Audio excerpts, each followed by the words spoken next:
menceritakan film yang sedikit berbeda dan berjudul Justice High.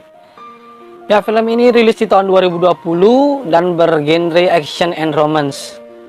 Film ini disutradarai oleh Chan Yen-jon yang mengisahkan seorang gadis yang bernama Chang Eun yang diperani oleh Jung Deun terlibat dalam masalah dengan Jong Go yang diperani oleh Seung Hon. Ya, Seung Hon ini adalah gadis pemberani dan memiliki kemampuan seni bela diri karate dan ia pelajari dari ayahnya. Baik, daripada kelamaan, yuk kita tonton alur cerita filmnya sampai habis. Let's go. Kita akan diperlihatkan seorang anak sekolah yang berjalan kaki sambil dilempari kertas oleh teman-temannya. Dia adalah wanita yang bernama Yan Cheon. Gadis ini telah dikeluarkan dari sekolahnya. Ya, jawabannya akan kita ketahui di pertengahan video nanti. Terlihat gerombolan anak muda yang mencegat dan berkata semoga betah di sekolah barunya, dan film pun dimulai. Lanjut cerita, Yan Seong mendaftar di sekolah baru bersama ayahnya. Kita sebut saja Yan Seong ya ayahnya. Guru BP yang mengajar di sana mengatakan keadaan sekolah saat ini lagi banyak kasus keributan dan pembulian. Baik, sedikit informasi saja, pembulian ini adalah seperti penindasan atau seseorang yang berupa ancaman dan paksa. Oke, lanjut. Saat akan kembali ke rumah, lalu ayahnya kebelet pipis nih, alias kencing. Karena Yang Seong malas menunggu, ia lalu berjalan sendiri dan melihat seorang pria yang bernama Gongju sedang dibully oleh begundal-begundal sekolah itu. Ya, 어쩌려고 그래? Terlihat Yang Seong sedang merekam pembulian itu. Karena tidak terima, begundal itu ingin menghajar Yang Seong. Tapi malah ternyata Yang Seong yang memborbardir mereka. Astaga, dahsyat ini wanita.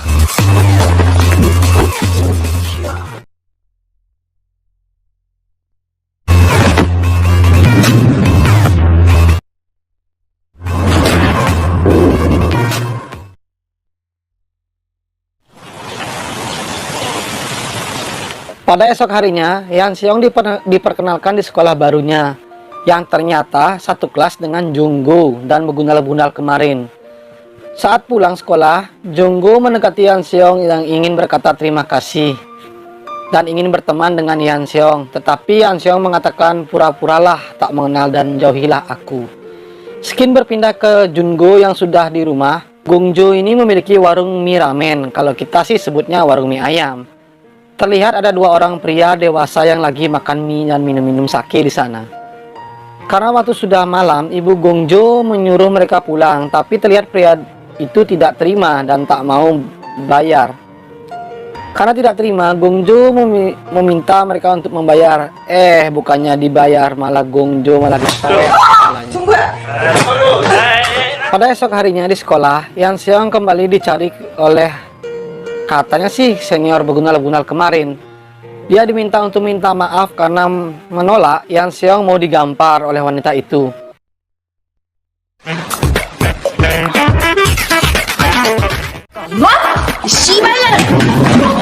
Tahu-taunya senior itu yang mau dihajar. Dari kejadian itu, Gongjo ingin belajar bela diri seperti Yan Seong. Sesampainya Jonggo di dojo, langsung mendaftar dan ternyata dia adalah murid pertama di dojo itu. Baik, sedikit penjelasan dari seni bela diri karate yang berasal dari negara Jepang. Pertama kali berkembang di Ryuk Island. Seni bela diri ini pertama kali disebut Tote, yang berarti tinju Cina. Katanya Google. Skin berpindah ke gadis senior itu yang memberitahu ke pacarnya bahwa dia sudah dipermalukan di sekolah. Dan mereka pun ingin memanggil Yan Seong ke ruang OSIS esok harinya. Lanjut esok harinya, Junggo sedang latihan dasar tentang ilmu bela diri karate.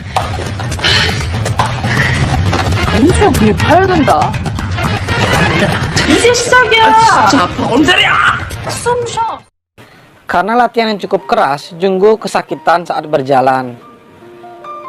Oke, lanjut saat di sekolah, Yan Seong dipanggil ke ruang dewan seniornya itu. Lalu bertemulah dengan Jin Hyo. Ya, Jin Hyo ini mengetahui masalah Yan Seong dulu waktu dikeluarkan dari sekolahnya itu karena mematahkan tangan temannya. Di sana terjadi perdebatan Yan Seong dengan wanita senior itu.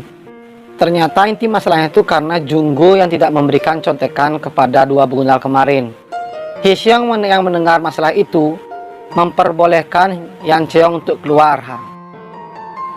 Lanjut cerita, Hye-seong, Jin Hyuk, dan Bunal-Bunal kemarin sedang merayakan pesta di karaoke atas lepasnya teman mereka yang lama, ya kita sebut saja si Gundul ya, karena masalah pengeroyokan terdahulu. Dan mereka pun minum-minum sampai abruk seabruk-abruknya.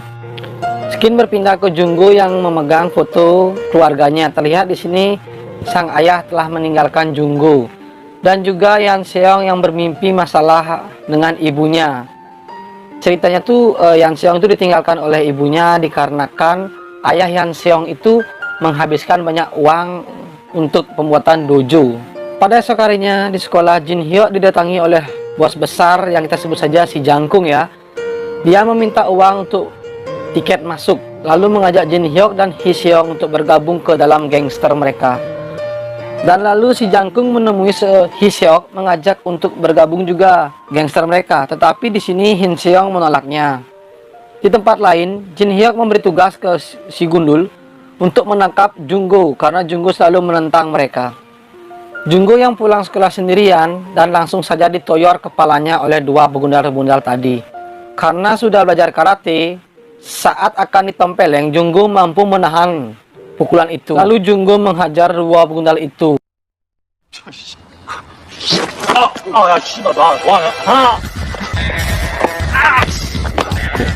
Dan ternyata dia hanya berkhayal. Alhasil Junggo dia jadikan ayam geprek oleh begundal-begundal tadi. Tak lama kemudian, Hye-seong yang berada di dekat lokasi melihat itu dan menyuruh mereka melepaskan Junggo. Lalu dari belakang datanglah si Gundul yang langsung melayangkan tendangan T. Alhasil Hye-seong jadi bulan-bulanan si Gundul. Saat Junggo akan dibawa ke Jin Hyuk, datanglah sang fenomenal yang bernama Yan Seong dan menghajar habis-habisan si Gundul.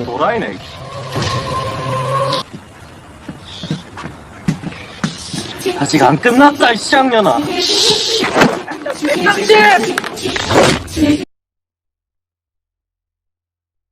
Dan si Gundul pun dibuat lemah tak berdaya. Hye-seong yang melihat keahlian Yan Seong ingin ikut belajar karate. Entahlah yang dia benar ingin belajar karate apa dia ingin dekat dengan Yan Seong ya.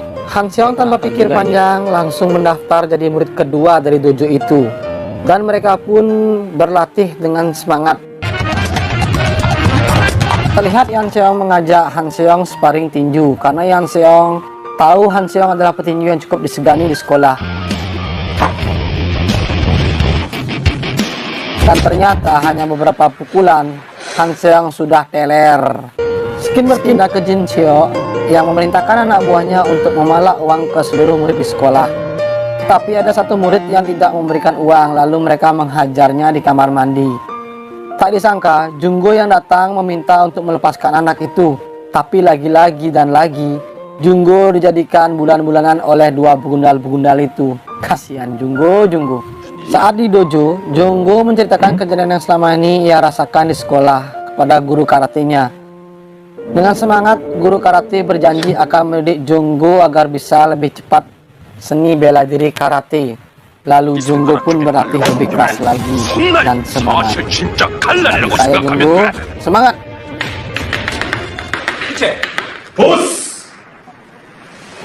보스!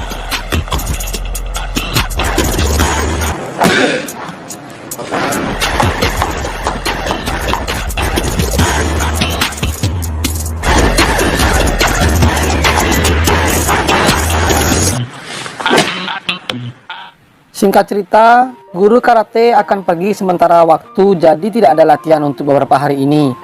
Hye-seong yang memiliki tiket nonton mengajak mereka untuk ke bioskop, lalu ke time zone, lalu makan malam di kedai mie ayam punya Junggo. Saat Hye-seong pulang dengan Yan Seong, mereka berhenti sejenak di warung untuk membeli minuman. Dan mereka pun berbagi kisah cerita mereka selama ini. Ya kayak benih-benih cinta gitulah. Pada malam harinya, Yan Seong me-WA Junggo dan mengucapkan terima kasih atas jamuan makan tadi. Dan mengatakan jika ibu Junggo ramah dan baik hati. Kayak cinta segitiga ya. Pada esok harinya, Jin Hyuk lagi berbicara masalah penting dengan Hye-seong. tentang permasalahan sekolah akan diambil alih oleh kekuasaan si Jangkung. Mengancam akan mencari Yan Seong. Alhasil Hye Seong tidak terima, lalu terjadilah baku hantam.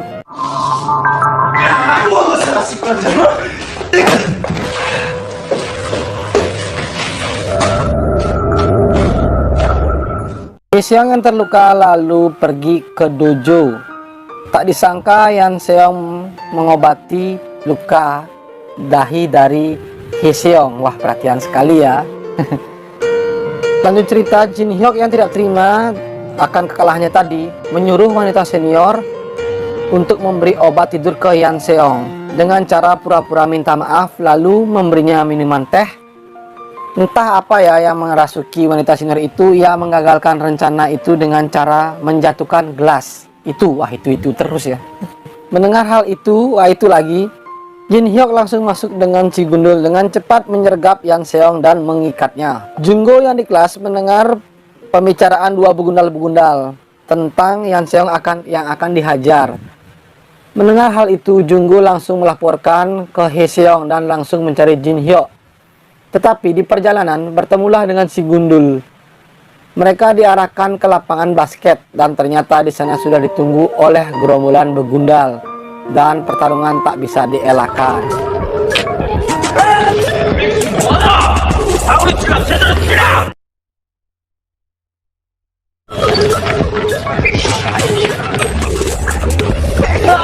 Junggo yang hanya sedikit bisa membela diri menjadi bulan-bulanan mereka.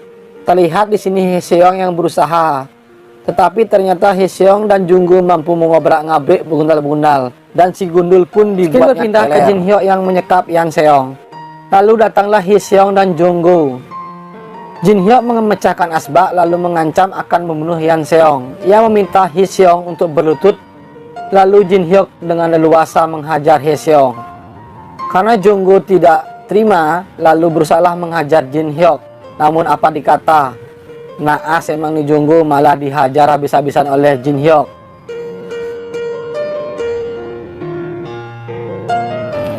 Tak disangka Hye Seong melepaskan ikatan dari Yan Seong.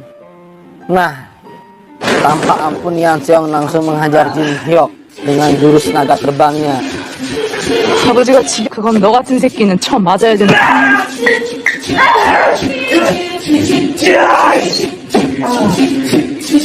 Dan Jin Hyuk pun mulai lemas. Menurut cerita, dojo itu pun mulai banyak yang mendaftar untuk bela diri karate dan film pun tamat.